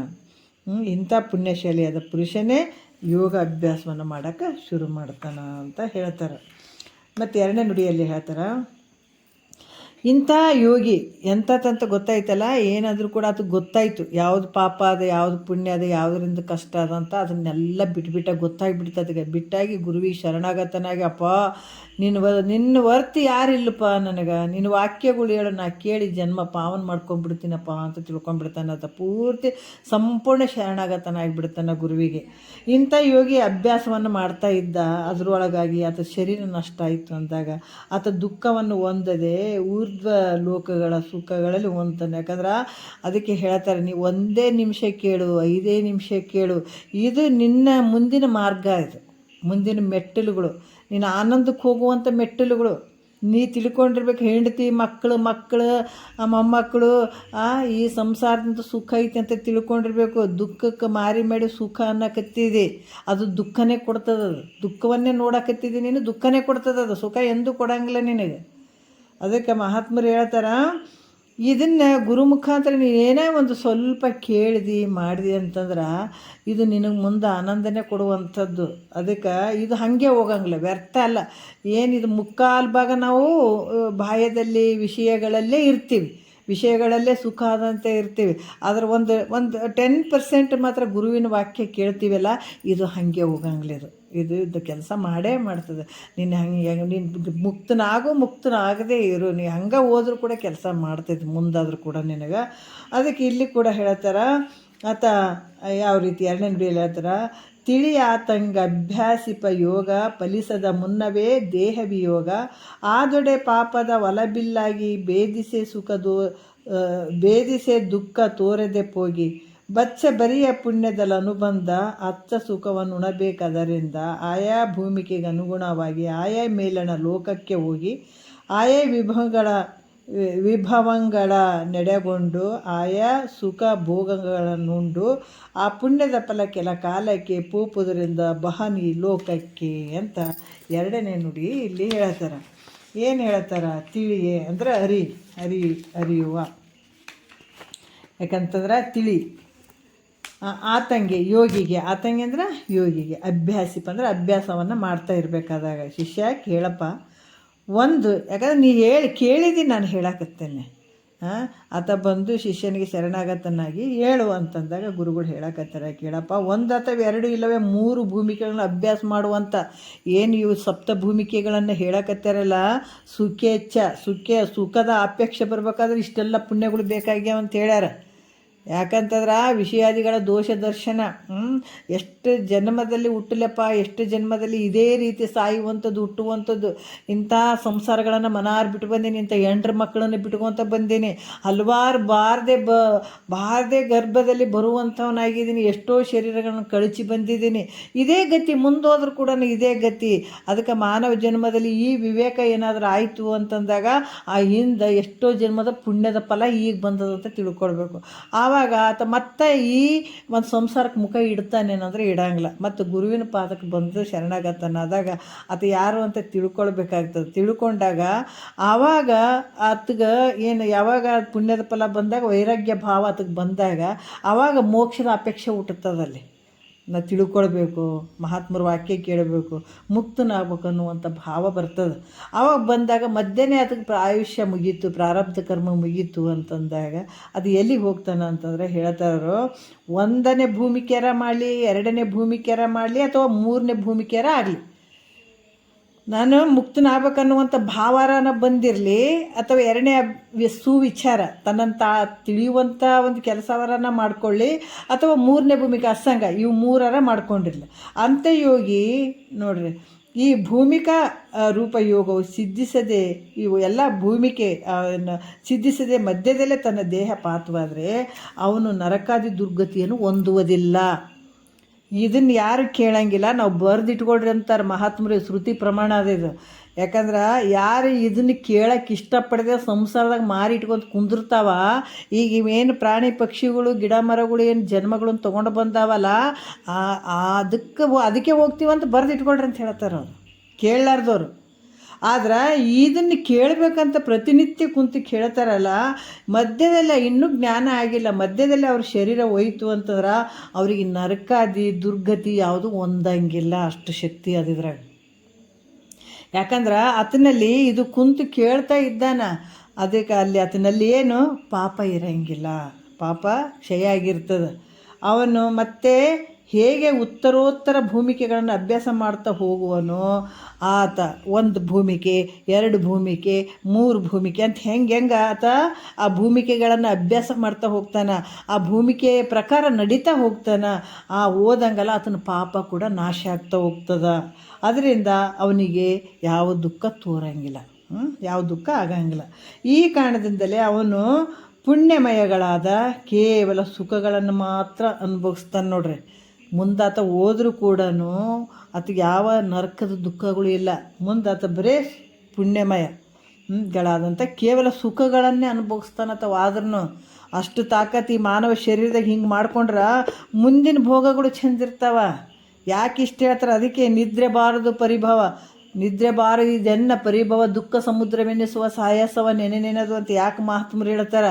ಅದನ್ನು ಬಿಟ್ಟು ಇದನ್ನು ಮಾಡಿಕೊಂಡ್ರೆ ಮುಂದೆ ದುಃಖಗಳು ಕಾದ್ಕೊಂಡು ಕುಂತಾವಂತಲೇ ಅವರು ಮಹಾತ್ಮರು ಎಚ್ಚರಿಕೆ ಆದರು. ಅದಕ್ಕೆ ಇಲ್ಲಿ ಕೂಡ ಏನು ಹೇಳ್ತಾರ, ಅವನು ಪುಣ್ಯಮಯ ಈ ಕೇವಲ ಸುಖಗಳನ್ನು ಮಾತ್ರ ಈ ಭೋಗಿಸ್ತಾನೆ. ಇದನ್ನು ಮಾಡ್ಕೊಂಡವರು ಏನು ಪ್ರತಿನಿತ್ಯ ಗುರು ಮುಖಾಂತರ ಶಾಸ್ತ್ರ ಶ್ರವಣ ಮಾಡಿಕೊಂಡು ಮಾಡ್ತಾ ಇದ್ದಾನಂದರೆ ಇದು ವ್ಯರ್ಥ ಅಲ್ಲ. ಅದಕ್ಕೆ ನಾವು ತಿಳಿದ್ರೂ ಕೇಳಬೇಕು, ತಿಳಿದೇ ಇದ್ದರೂ ಕೇಳಬೇಕು. ಇದಕ್ಕೊಂದು ತಾಸು ಟೈಮ್ ಇಟ್ಕೊಂಡು, ಒಂದು ಅರ್ಧ ಗಂಟೆರ ಟೈಮ್ ಇಟ್ಕೊಂಡು ಗುರುವಾಕ್ಯಗಳನ್ನು ಕಿವಿಗೆ ಹಾಕ್ಕೊಳ್ಬೇಕು. ಯಾಕಂದರೆ ಇಲ್ಲಿ ಸಾವಿರಾರು ವರ್ಷ ನೀನೇನು ಗಂಟು ಕಟ್ಕೊಂಡು ಇಲ್ಲಿ ಕುಂದ್ರಂಗಿಲ್ಲ, ಗುತ್ತಿಗೆ ಹಿಡ್ಕೊಂಡು ಎಲ್ಲ ಜಾಗ ಹೆಂಡತಿ ಮಕ್ಕಳು. ಯಾಕಂದ್ರೆ ಹೋಗೋರು ಹೋಗ್ತಾರೆ, ಬರೋರು ಬರ್ತಾರೆ, ಎಲ್ಲ ರೀತಿಯಿಂದ ಅನುಭವ ಐತಿಲ್ಲ ನಮಗೆ. ಅದಕ್ಕೆ ಈ ರೀತಿಯಾಗಿ ಅವನು ನೋಡ್ರಿ ಪುಣ್ಯಮಯಗಳ ಕೇವಲ ಸುಖಗಳನ್ನು ಮಾತ್ರ ಭೋಗಿಸ್ತಾನೆ. ಅಂದ್ರೆ ಭೂಮಿಕಾ ಅಭ್ಯಾಸಕ್ಕೆ ಅನುಗುಣವಾಗಿ ಅಥವಾ ಯಾವ್ಯಾವ ಭೂಮಿಕೆಗಳಿಗೆ ಬರ್ತಾನ ಆ ರೀತಿಯಲ್ಲಿ ಇರ್ತಾನ, ಅದಕ್ಕೆ ಅನುಗುಣವಾಗಿ ಸುರ ವಿಮಾನದಲ್ಲಿ ಆಗಲಿ, ಅಂದರೆ ದೇವತೆಗಳ ವಿಮಾನದಲ್ಲಿ ಆಗಲಿ, ಅಥವಾ ಲೋಕಪಾಲಕರ ಪುರಗಳಲ್ಲೇ ಆಗಲಿ, ಇಲ್ಲವೇ ಮೇರು ಪರ್ವತದ ಉಪವನಗಳಲ್ಲಾಗಲಿ, ಅಥವಾ ಉತ್ತಮೋತ್ತಮರಾದ ಸ್ತ್ರೀಯರ ಒಂದು ಗೂಡಿ ಸ್ತ್ರೀಯರ ಒಂದು ಒಡಗೂಡಿ ಅನೇಕ ಐಶ್ವರ್ಯ ಸುಖಗಳನ್ನು ಅನುಭವಿಸ್ತಾ ಇದ್ದು ಇದೆಲ್ಲ ಭೋಗಗಳು ಸಿಗ್ತಾವದು ಕೆಲವು ದಿವಸಗಳ ನೋಡ್ರಿ. ಇದೆಲ್ಲ ಆತಗೆ ಸುಖ ಇರ್ತದಲ್ಲಿ ಹೋದರೂ ಕೂಡ. ಯಾವ ರೀತಿ ಅಂದ್ರೆ ಅಥವಾ ಸುರ ವಿಮಾನದಲ್ಲಿ, ದೇವತೆಗಳ ವಿಮಾನದಲ್ಲಿ ಆಗಲಿ, ಪಾಲಕರ ಪುರಗಳಲ್ಲೇ ಆಗಲಿ, ಮೇರು ಪರ್ವತದ ಉಪವನಗಳಲ್ಲೇ ಆಗಲಿ, ಅಲ್ಲಿ ಹಲವಾರು ರೀತಿಯಿಂದ ಸುಖನೇ ಐತೆ. ಇವಾಗ ನಾವು ಇಲ್ಲಿ ಆದರೂ ಕೂಡ ಎಲ್ಲರೂ ಮಾನವರಾಗಿ ಬಂದೀವಿ, ಎಲ್ಲರೂ ಪಂಚಭೂತದ ಶರೀರದಿಂದ ತೊಗೊಂಡಿದ್ದೀವಿ. ಆದ್ರೆ ಒಬ್ಬರು ಭಾಳ ಶ್ರೀಮಂತರು, ಒಬ್ಬರು ಕಡಿಮೆ ಅದಾರೆ. ಯಾಕಾದ್ರು ಅವರ ಒಂದು ಮಾಡಿದಂಥ ಪಾಪ ಪುಣ್ಯಕ್ಕನುಸಾರವಾಗಿ ಅವರು ಅಷ್ಟು ಜಾಗಿದ್ದಾರೆ. ಅವರು ಅಂದ್ರೆ ಅವರೇನು ಹಿಂದೆ ಕಾಮ್ಯ ಭಾವನೆಯಿಂದ ಮಾಡಿದಂಥ ಪುಣ್ಯದ ಫಲ ಈಗ ಅವ್ರಿಗೆ ಸಿಕ್ಕು ಅಂತ ಅಗರ್ಭ ಶ್ರೀಮಂತರು ಆಗಿದ್ದಾರೆ. ಇದ್ರಂಗ ನೀನು ಮುಂದಿನ ಲೋಕದಲ್ಲಿ ಕೂಡ ನೀನು ಒಳ್ಳೆ ಆನಂದವನ್ನು ಇಂಥ ಸುಖವನ್ನು ಅನುಭವಿಸ್ಬೇಕಾಗಿತ್ತು ಅಂತಂದ್ರೆ ಇದನ್ನು ಮಾಡ್ಕೊಂಡಾಗ ಅದ್ರ ಮುಕ್ತನ ಆಗಲಿಲ್ಲ ಅಂದ್ರೂ ಕೂಡ ಮುಂದೆ ನಿನಗೆ ಏನದ ಸುಖನೇ ಅದ, ದುಃಖ ಅಂತೂ ಇಲ್ಲ. ಇದು ಮಾಡ್ಕೊಂಡ್ರೆ ಇದನ್ನು ದಿನಾ ಕೇಳ್ತಾ ಇಂಥ ಅಭ್ಯಾಸನ ಮಾಡ್ತಾ ಸಪ್ತಭೂಮಿಕೆಗಳನ್ನು ಒಂದೊಂದು ಭೂಮಿಕೆಯನ್ನು ಅಭ್ಯಾಸ ಮಾಡ್ತಾ ಬಂದಾಗ ನಿನಗೆ ದುಃಖ ಅಂತೂ ಖಂಡಿತ ಇಲ್ಲ. ಮುಂದೆ ಕೂಡ ಹಂಗದ. ಯಾಕಂದರೆ ಇಷ್ಟ ಐಶ್ವರ್ಯವನ್ನು ನೀನು ಅಲ್ಲಿ ಅನುಭವಿಸ್ತೀರಿ, ಮುಂದೆ ಅನುಭವಿಸಿದ್ರು ಕೂಡ, ಆದರೆ ಶಾಶ್ವತವಾಗಿ ಅಲ್ಲೇ ಇರ್ತೀನಿ, ಇದೇ ಅನುಭವಿಸ್ಕೊತಿರ್ತೀನಿ ಅಂದರೆ ಇರೋಂಗಿಲ್ಲ. ಸ್ವಲ್ಪ ದಿವಸ ಅನುಭವಿಸಿ ನಿಂದೆಷ್ಟು ಪುಣ್ಯ ಇರ್ತದ ಅಷ್ಟು ಮಾತ್ರ ಅಲ್ಲಿ ಇದ್ದುಕೊಂಡು ಕೊನೆಗೆ ಆ ಪುಣ್ಯ ತೀರ್ತಂದ್ರೆ ಮತ್ತೆ ಈ ಭೂಲೋಕಕ್ಕೆ ಬರ್ತೀರಿ. ಬಂದ ನಂತರ ಆತ ಮತ್ತೆ ಹೆಂಗೆ ಹುಟ್ಟುತ್ತಾನ, ಯಾರು ಹೊಟ್ಟೆಗೆ ಹುಟ್ಟುತ್ತಾನ, ಎಲ್ಲಿ ಇರ್ತಾನ, ಆತ ಮತ್ತು ಏನೇನು ಕ್ರಿಯೆಗಳನ್ನು ಮಾಡ್ತಾನೆ ಅನ್ನುವಂಥದ್ದನ್ನು ನಾವು ನಾಳೆ ವಿಚಾರ ನೋಡೋಣ. ಹುಟ್ಟಿ ಬಂದನಲ್ಲ ಅದನ್ನೆಲ್ಲ ಮುಗಿಸ್ಕೊಂಡು ಮತ್ತೆ ಭೂಲೋಕಕ್ಕೆ ಬಂದಾಗ ಮತ್ತು ಎಂಥವ್ರ ಹೊಟ್ಟೆಗೆ ಹುಡ್ತಾನತ್ತೆ. ಅಷ್ಟು ಉತ್ಕೃಷ್ಟವಾದಂಥ ಗ್ರಂಥ ಇದು ಜ್ಞಾನ ಸಾಮಾನ್ಯ ಅಲ್ಲ ಇದು. ಅದಕ್ಕೆ ಮತ್ತೆ ಈ ವಿಚಾರಗಳನ್ನು ಮತ್ತೆ ನಾಳೆ ಮಾತಾಡೋಣ. ಇದೆರಡು ಮತ್ತು ಗುರುಗಳ ಪಾದಕ್ಕೆ ಅರ್ಪಿಸಿ ಹರ ಓಂ.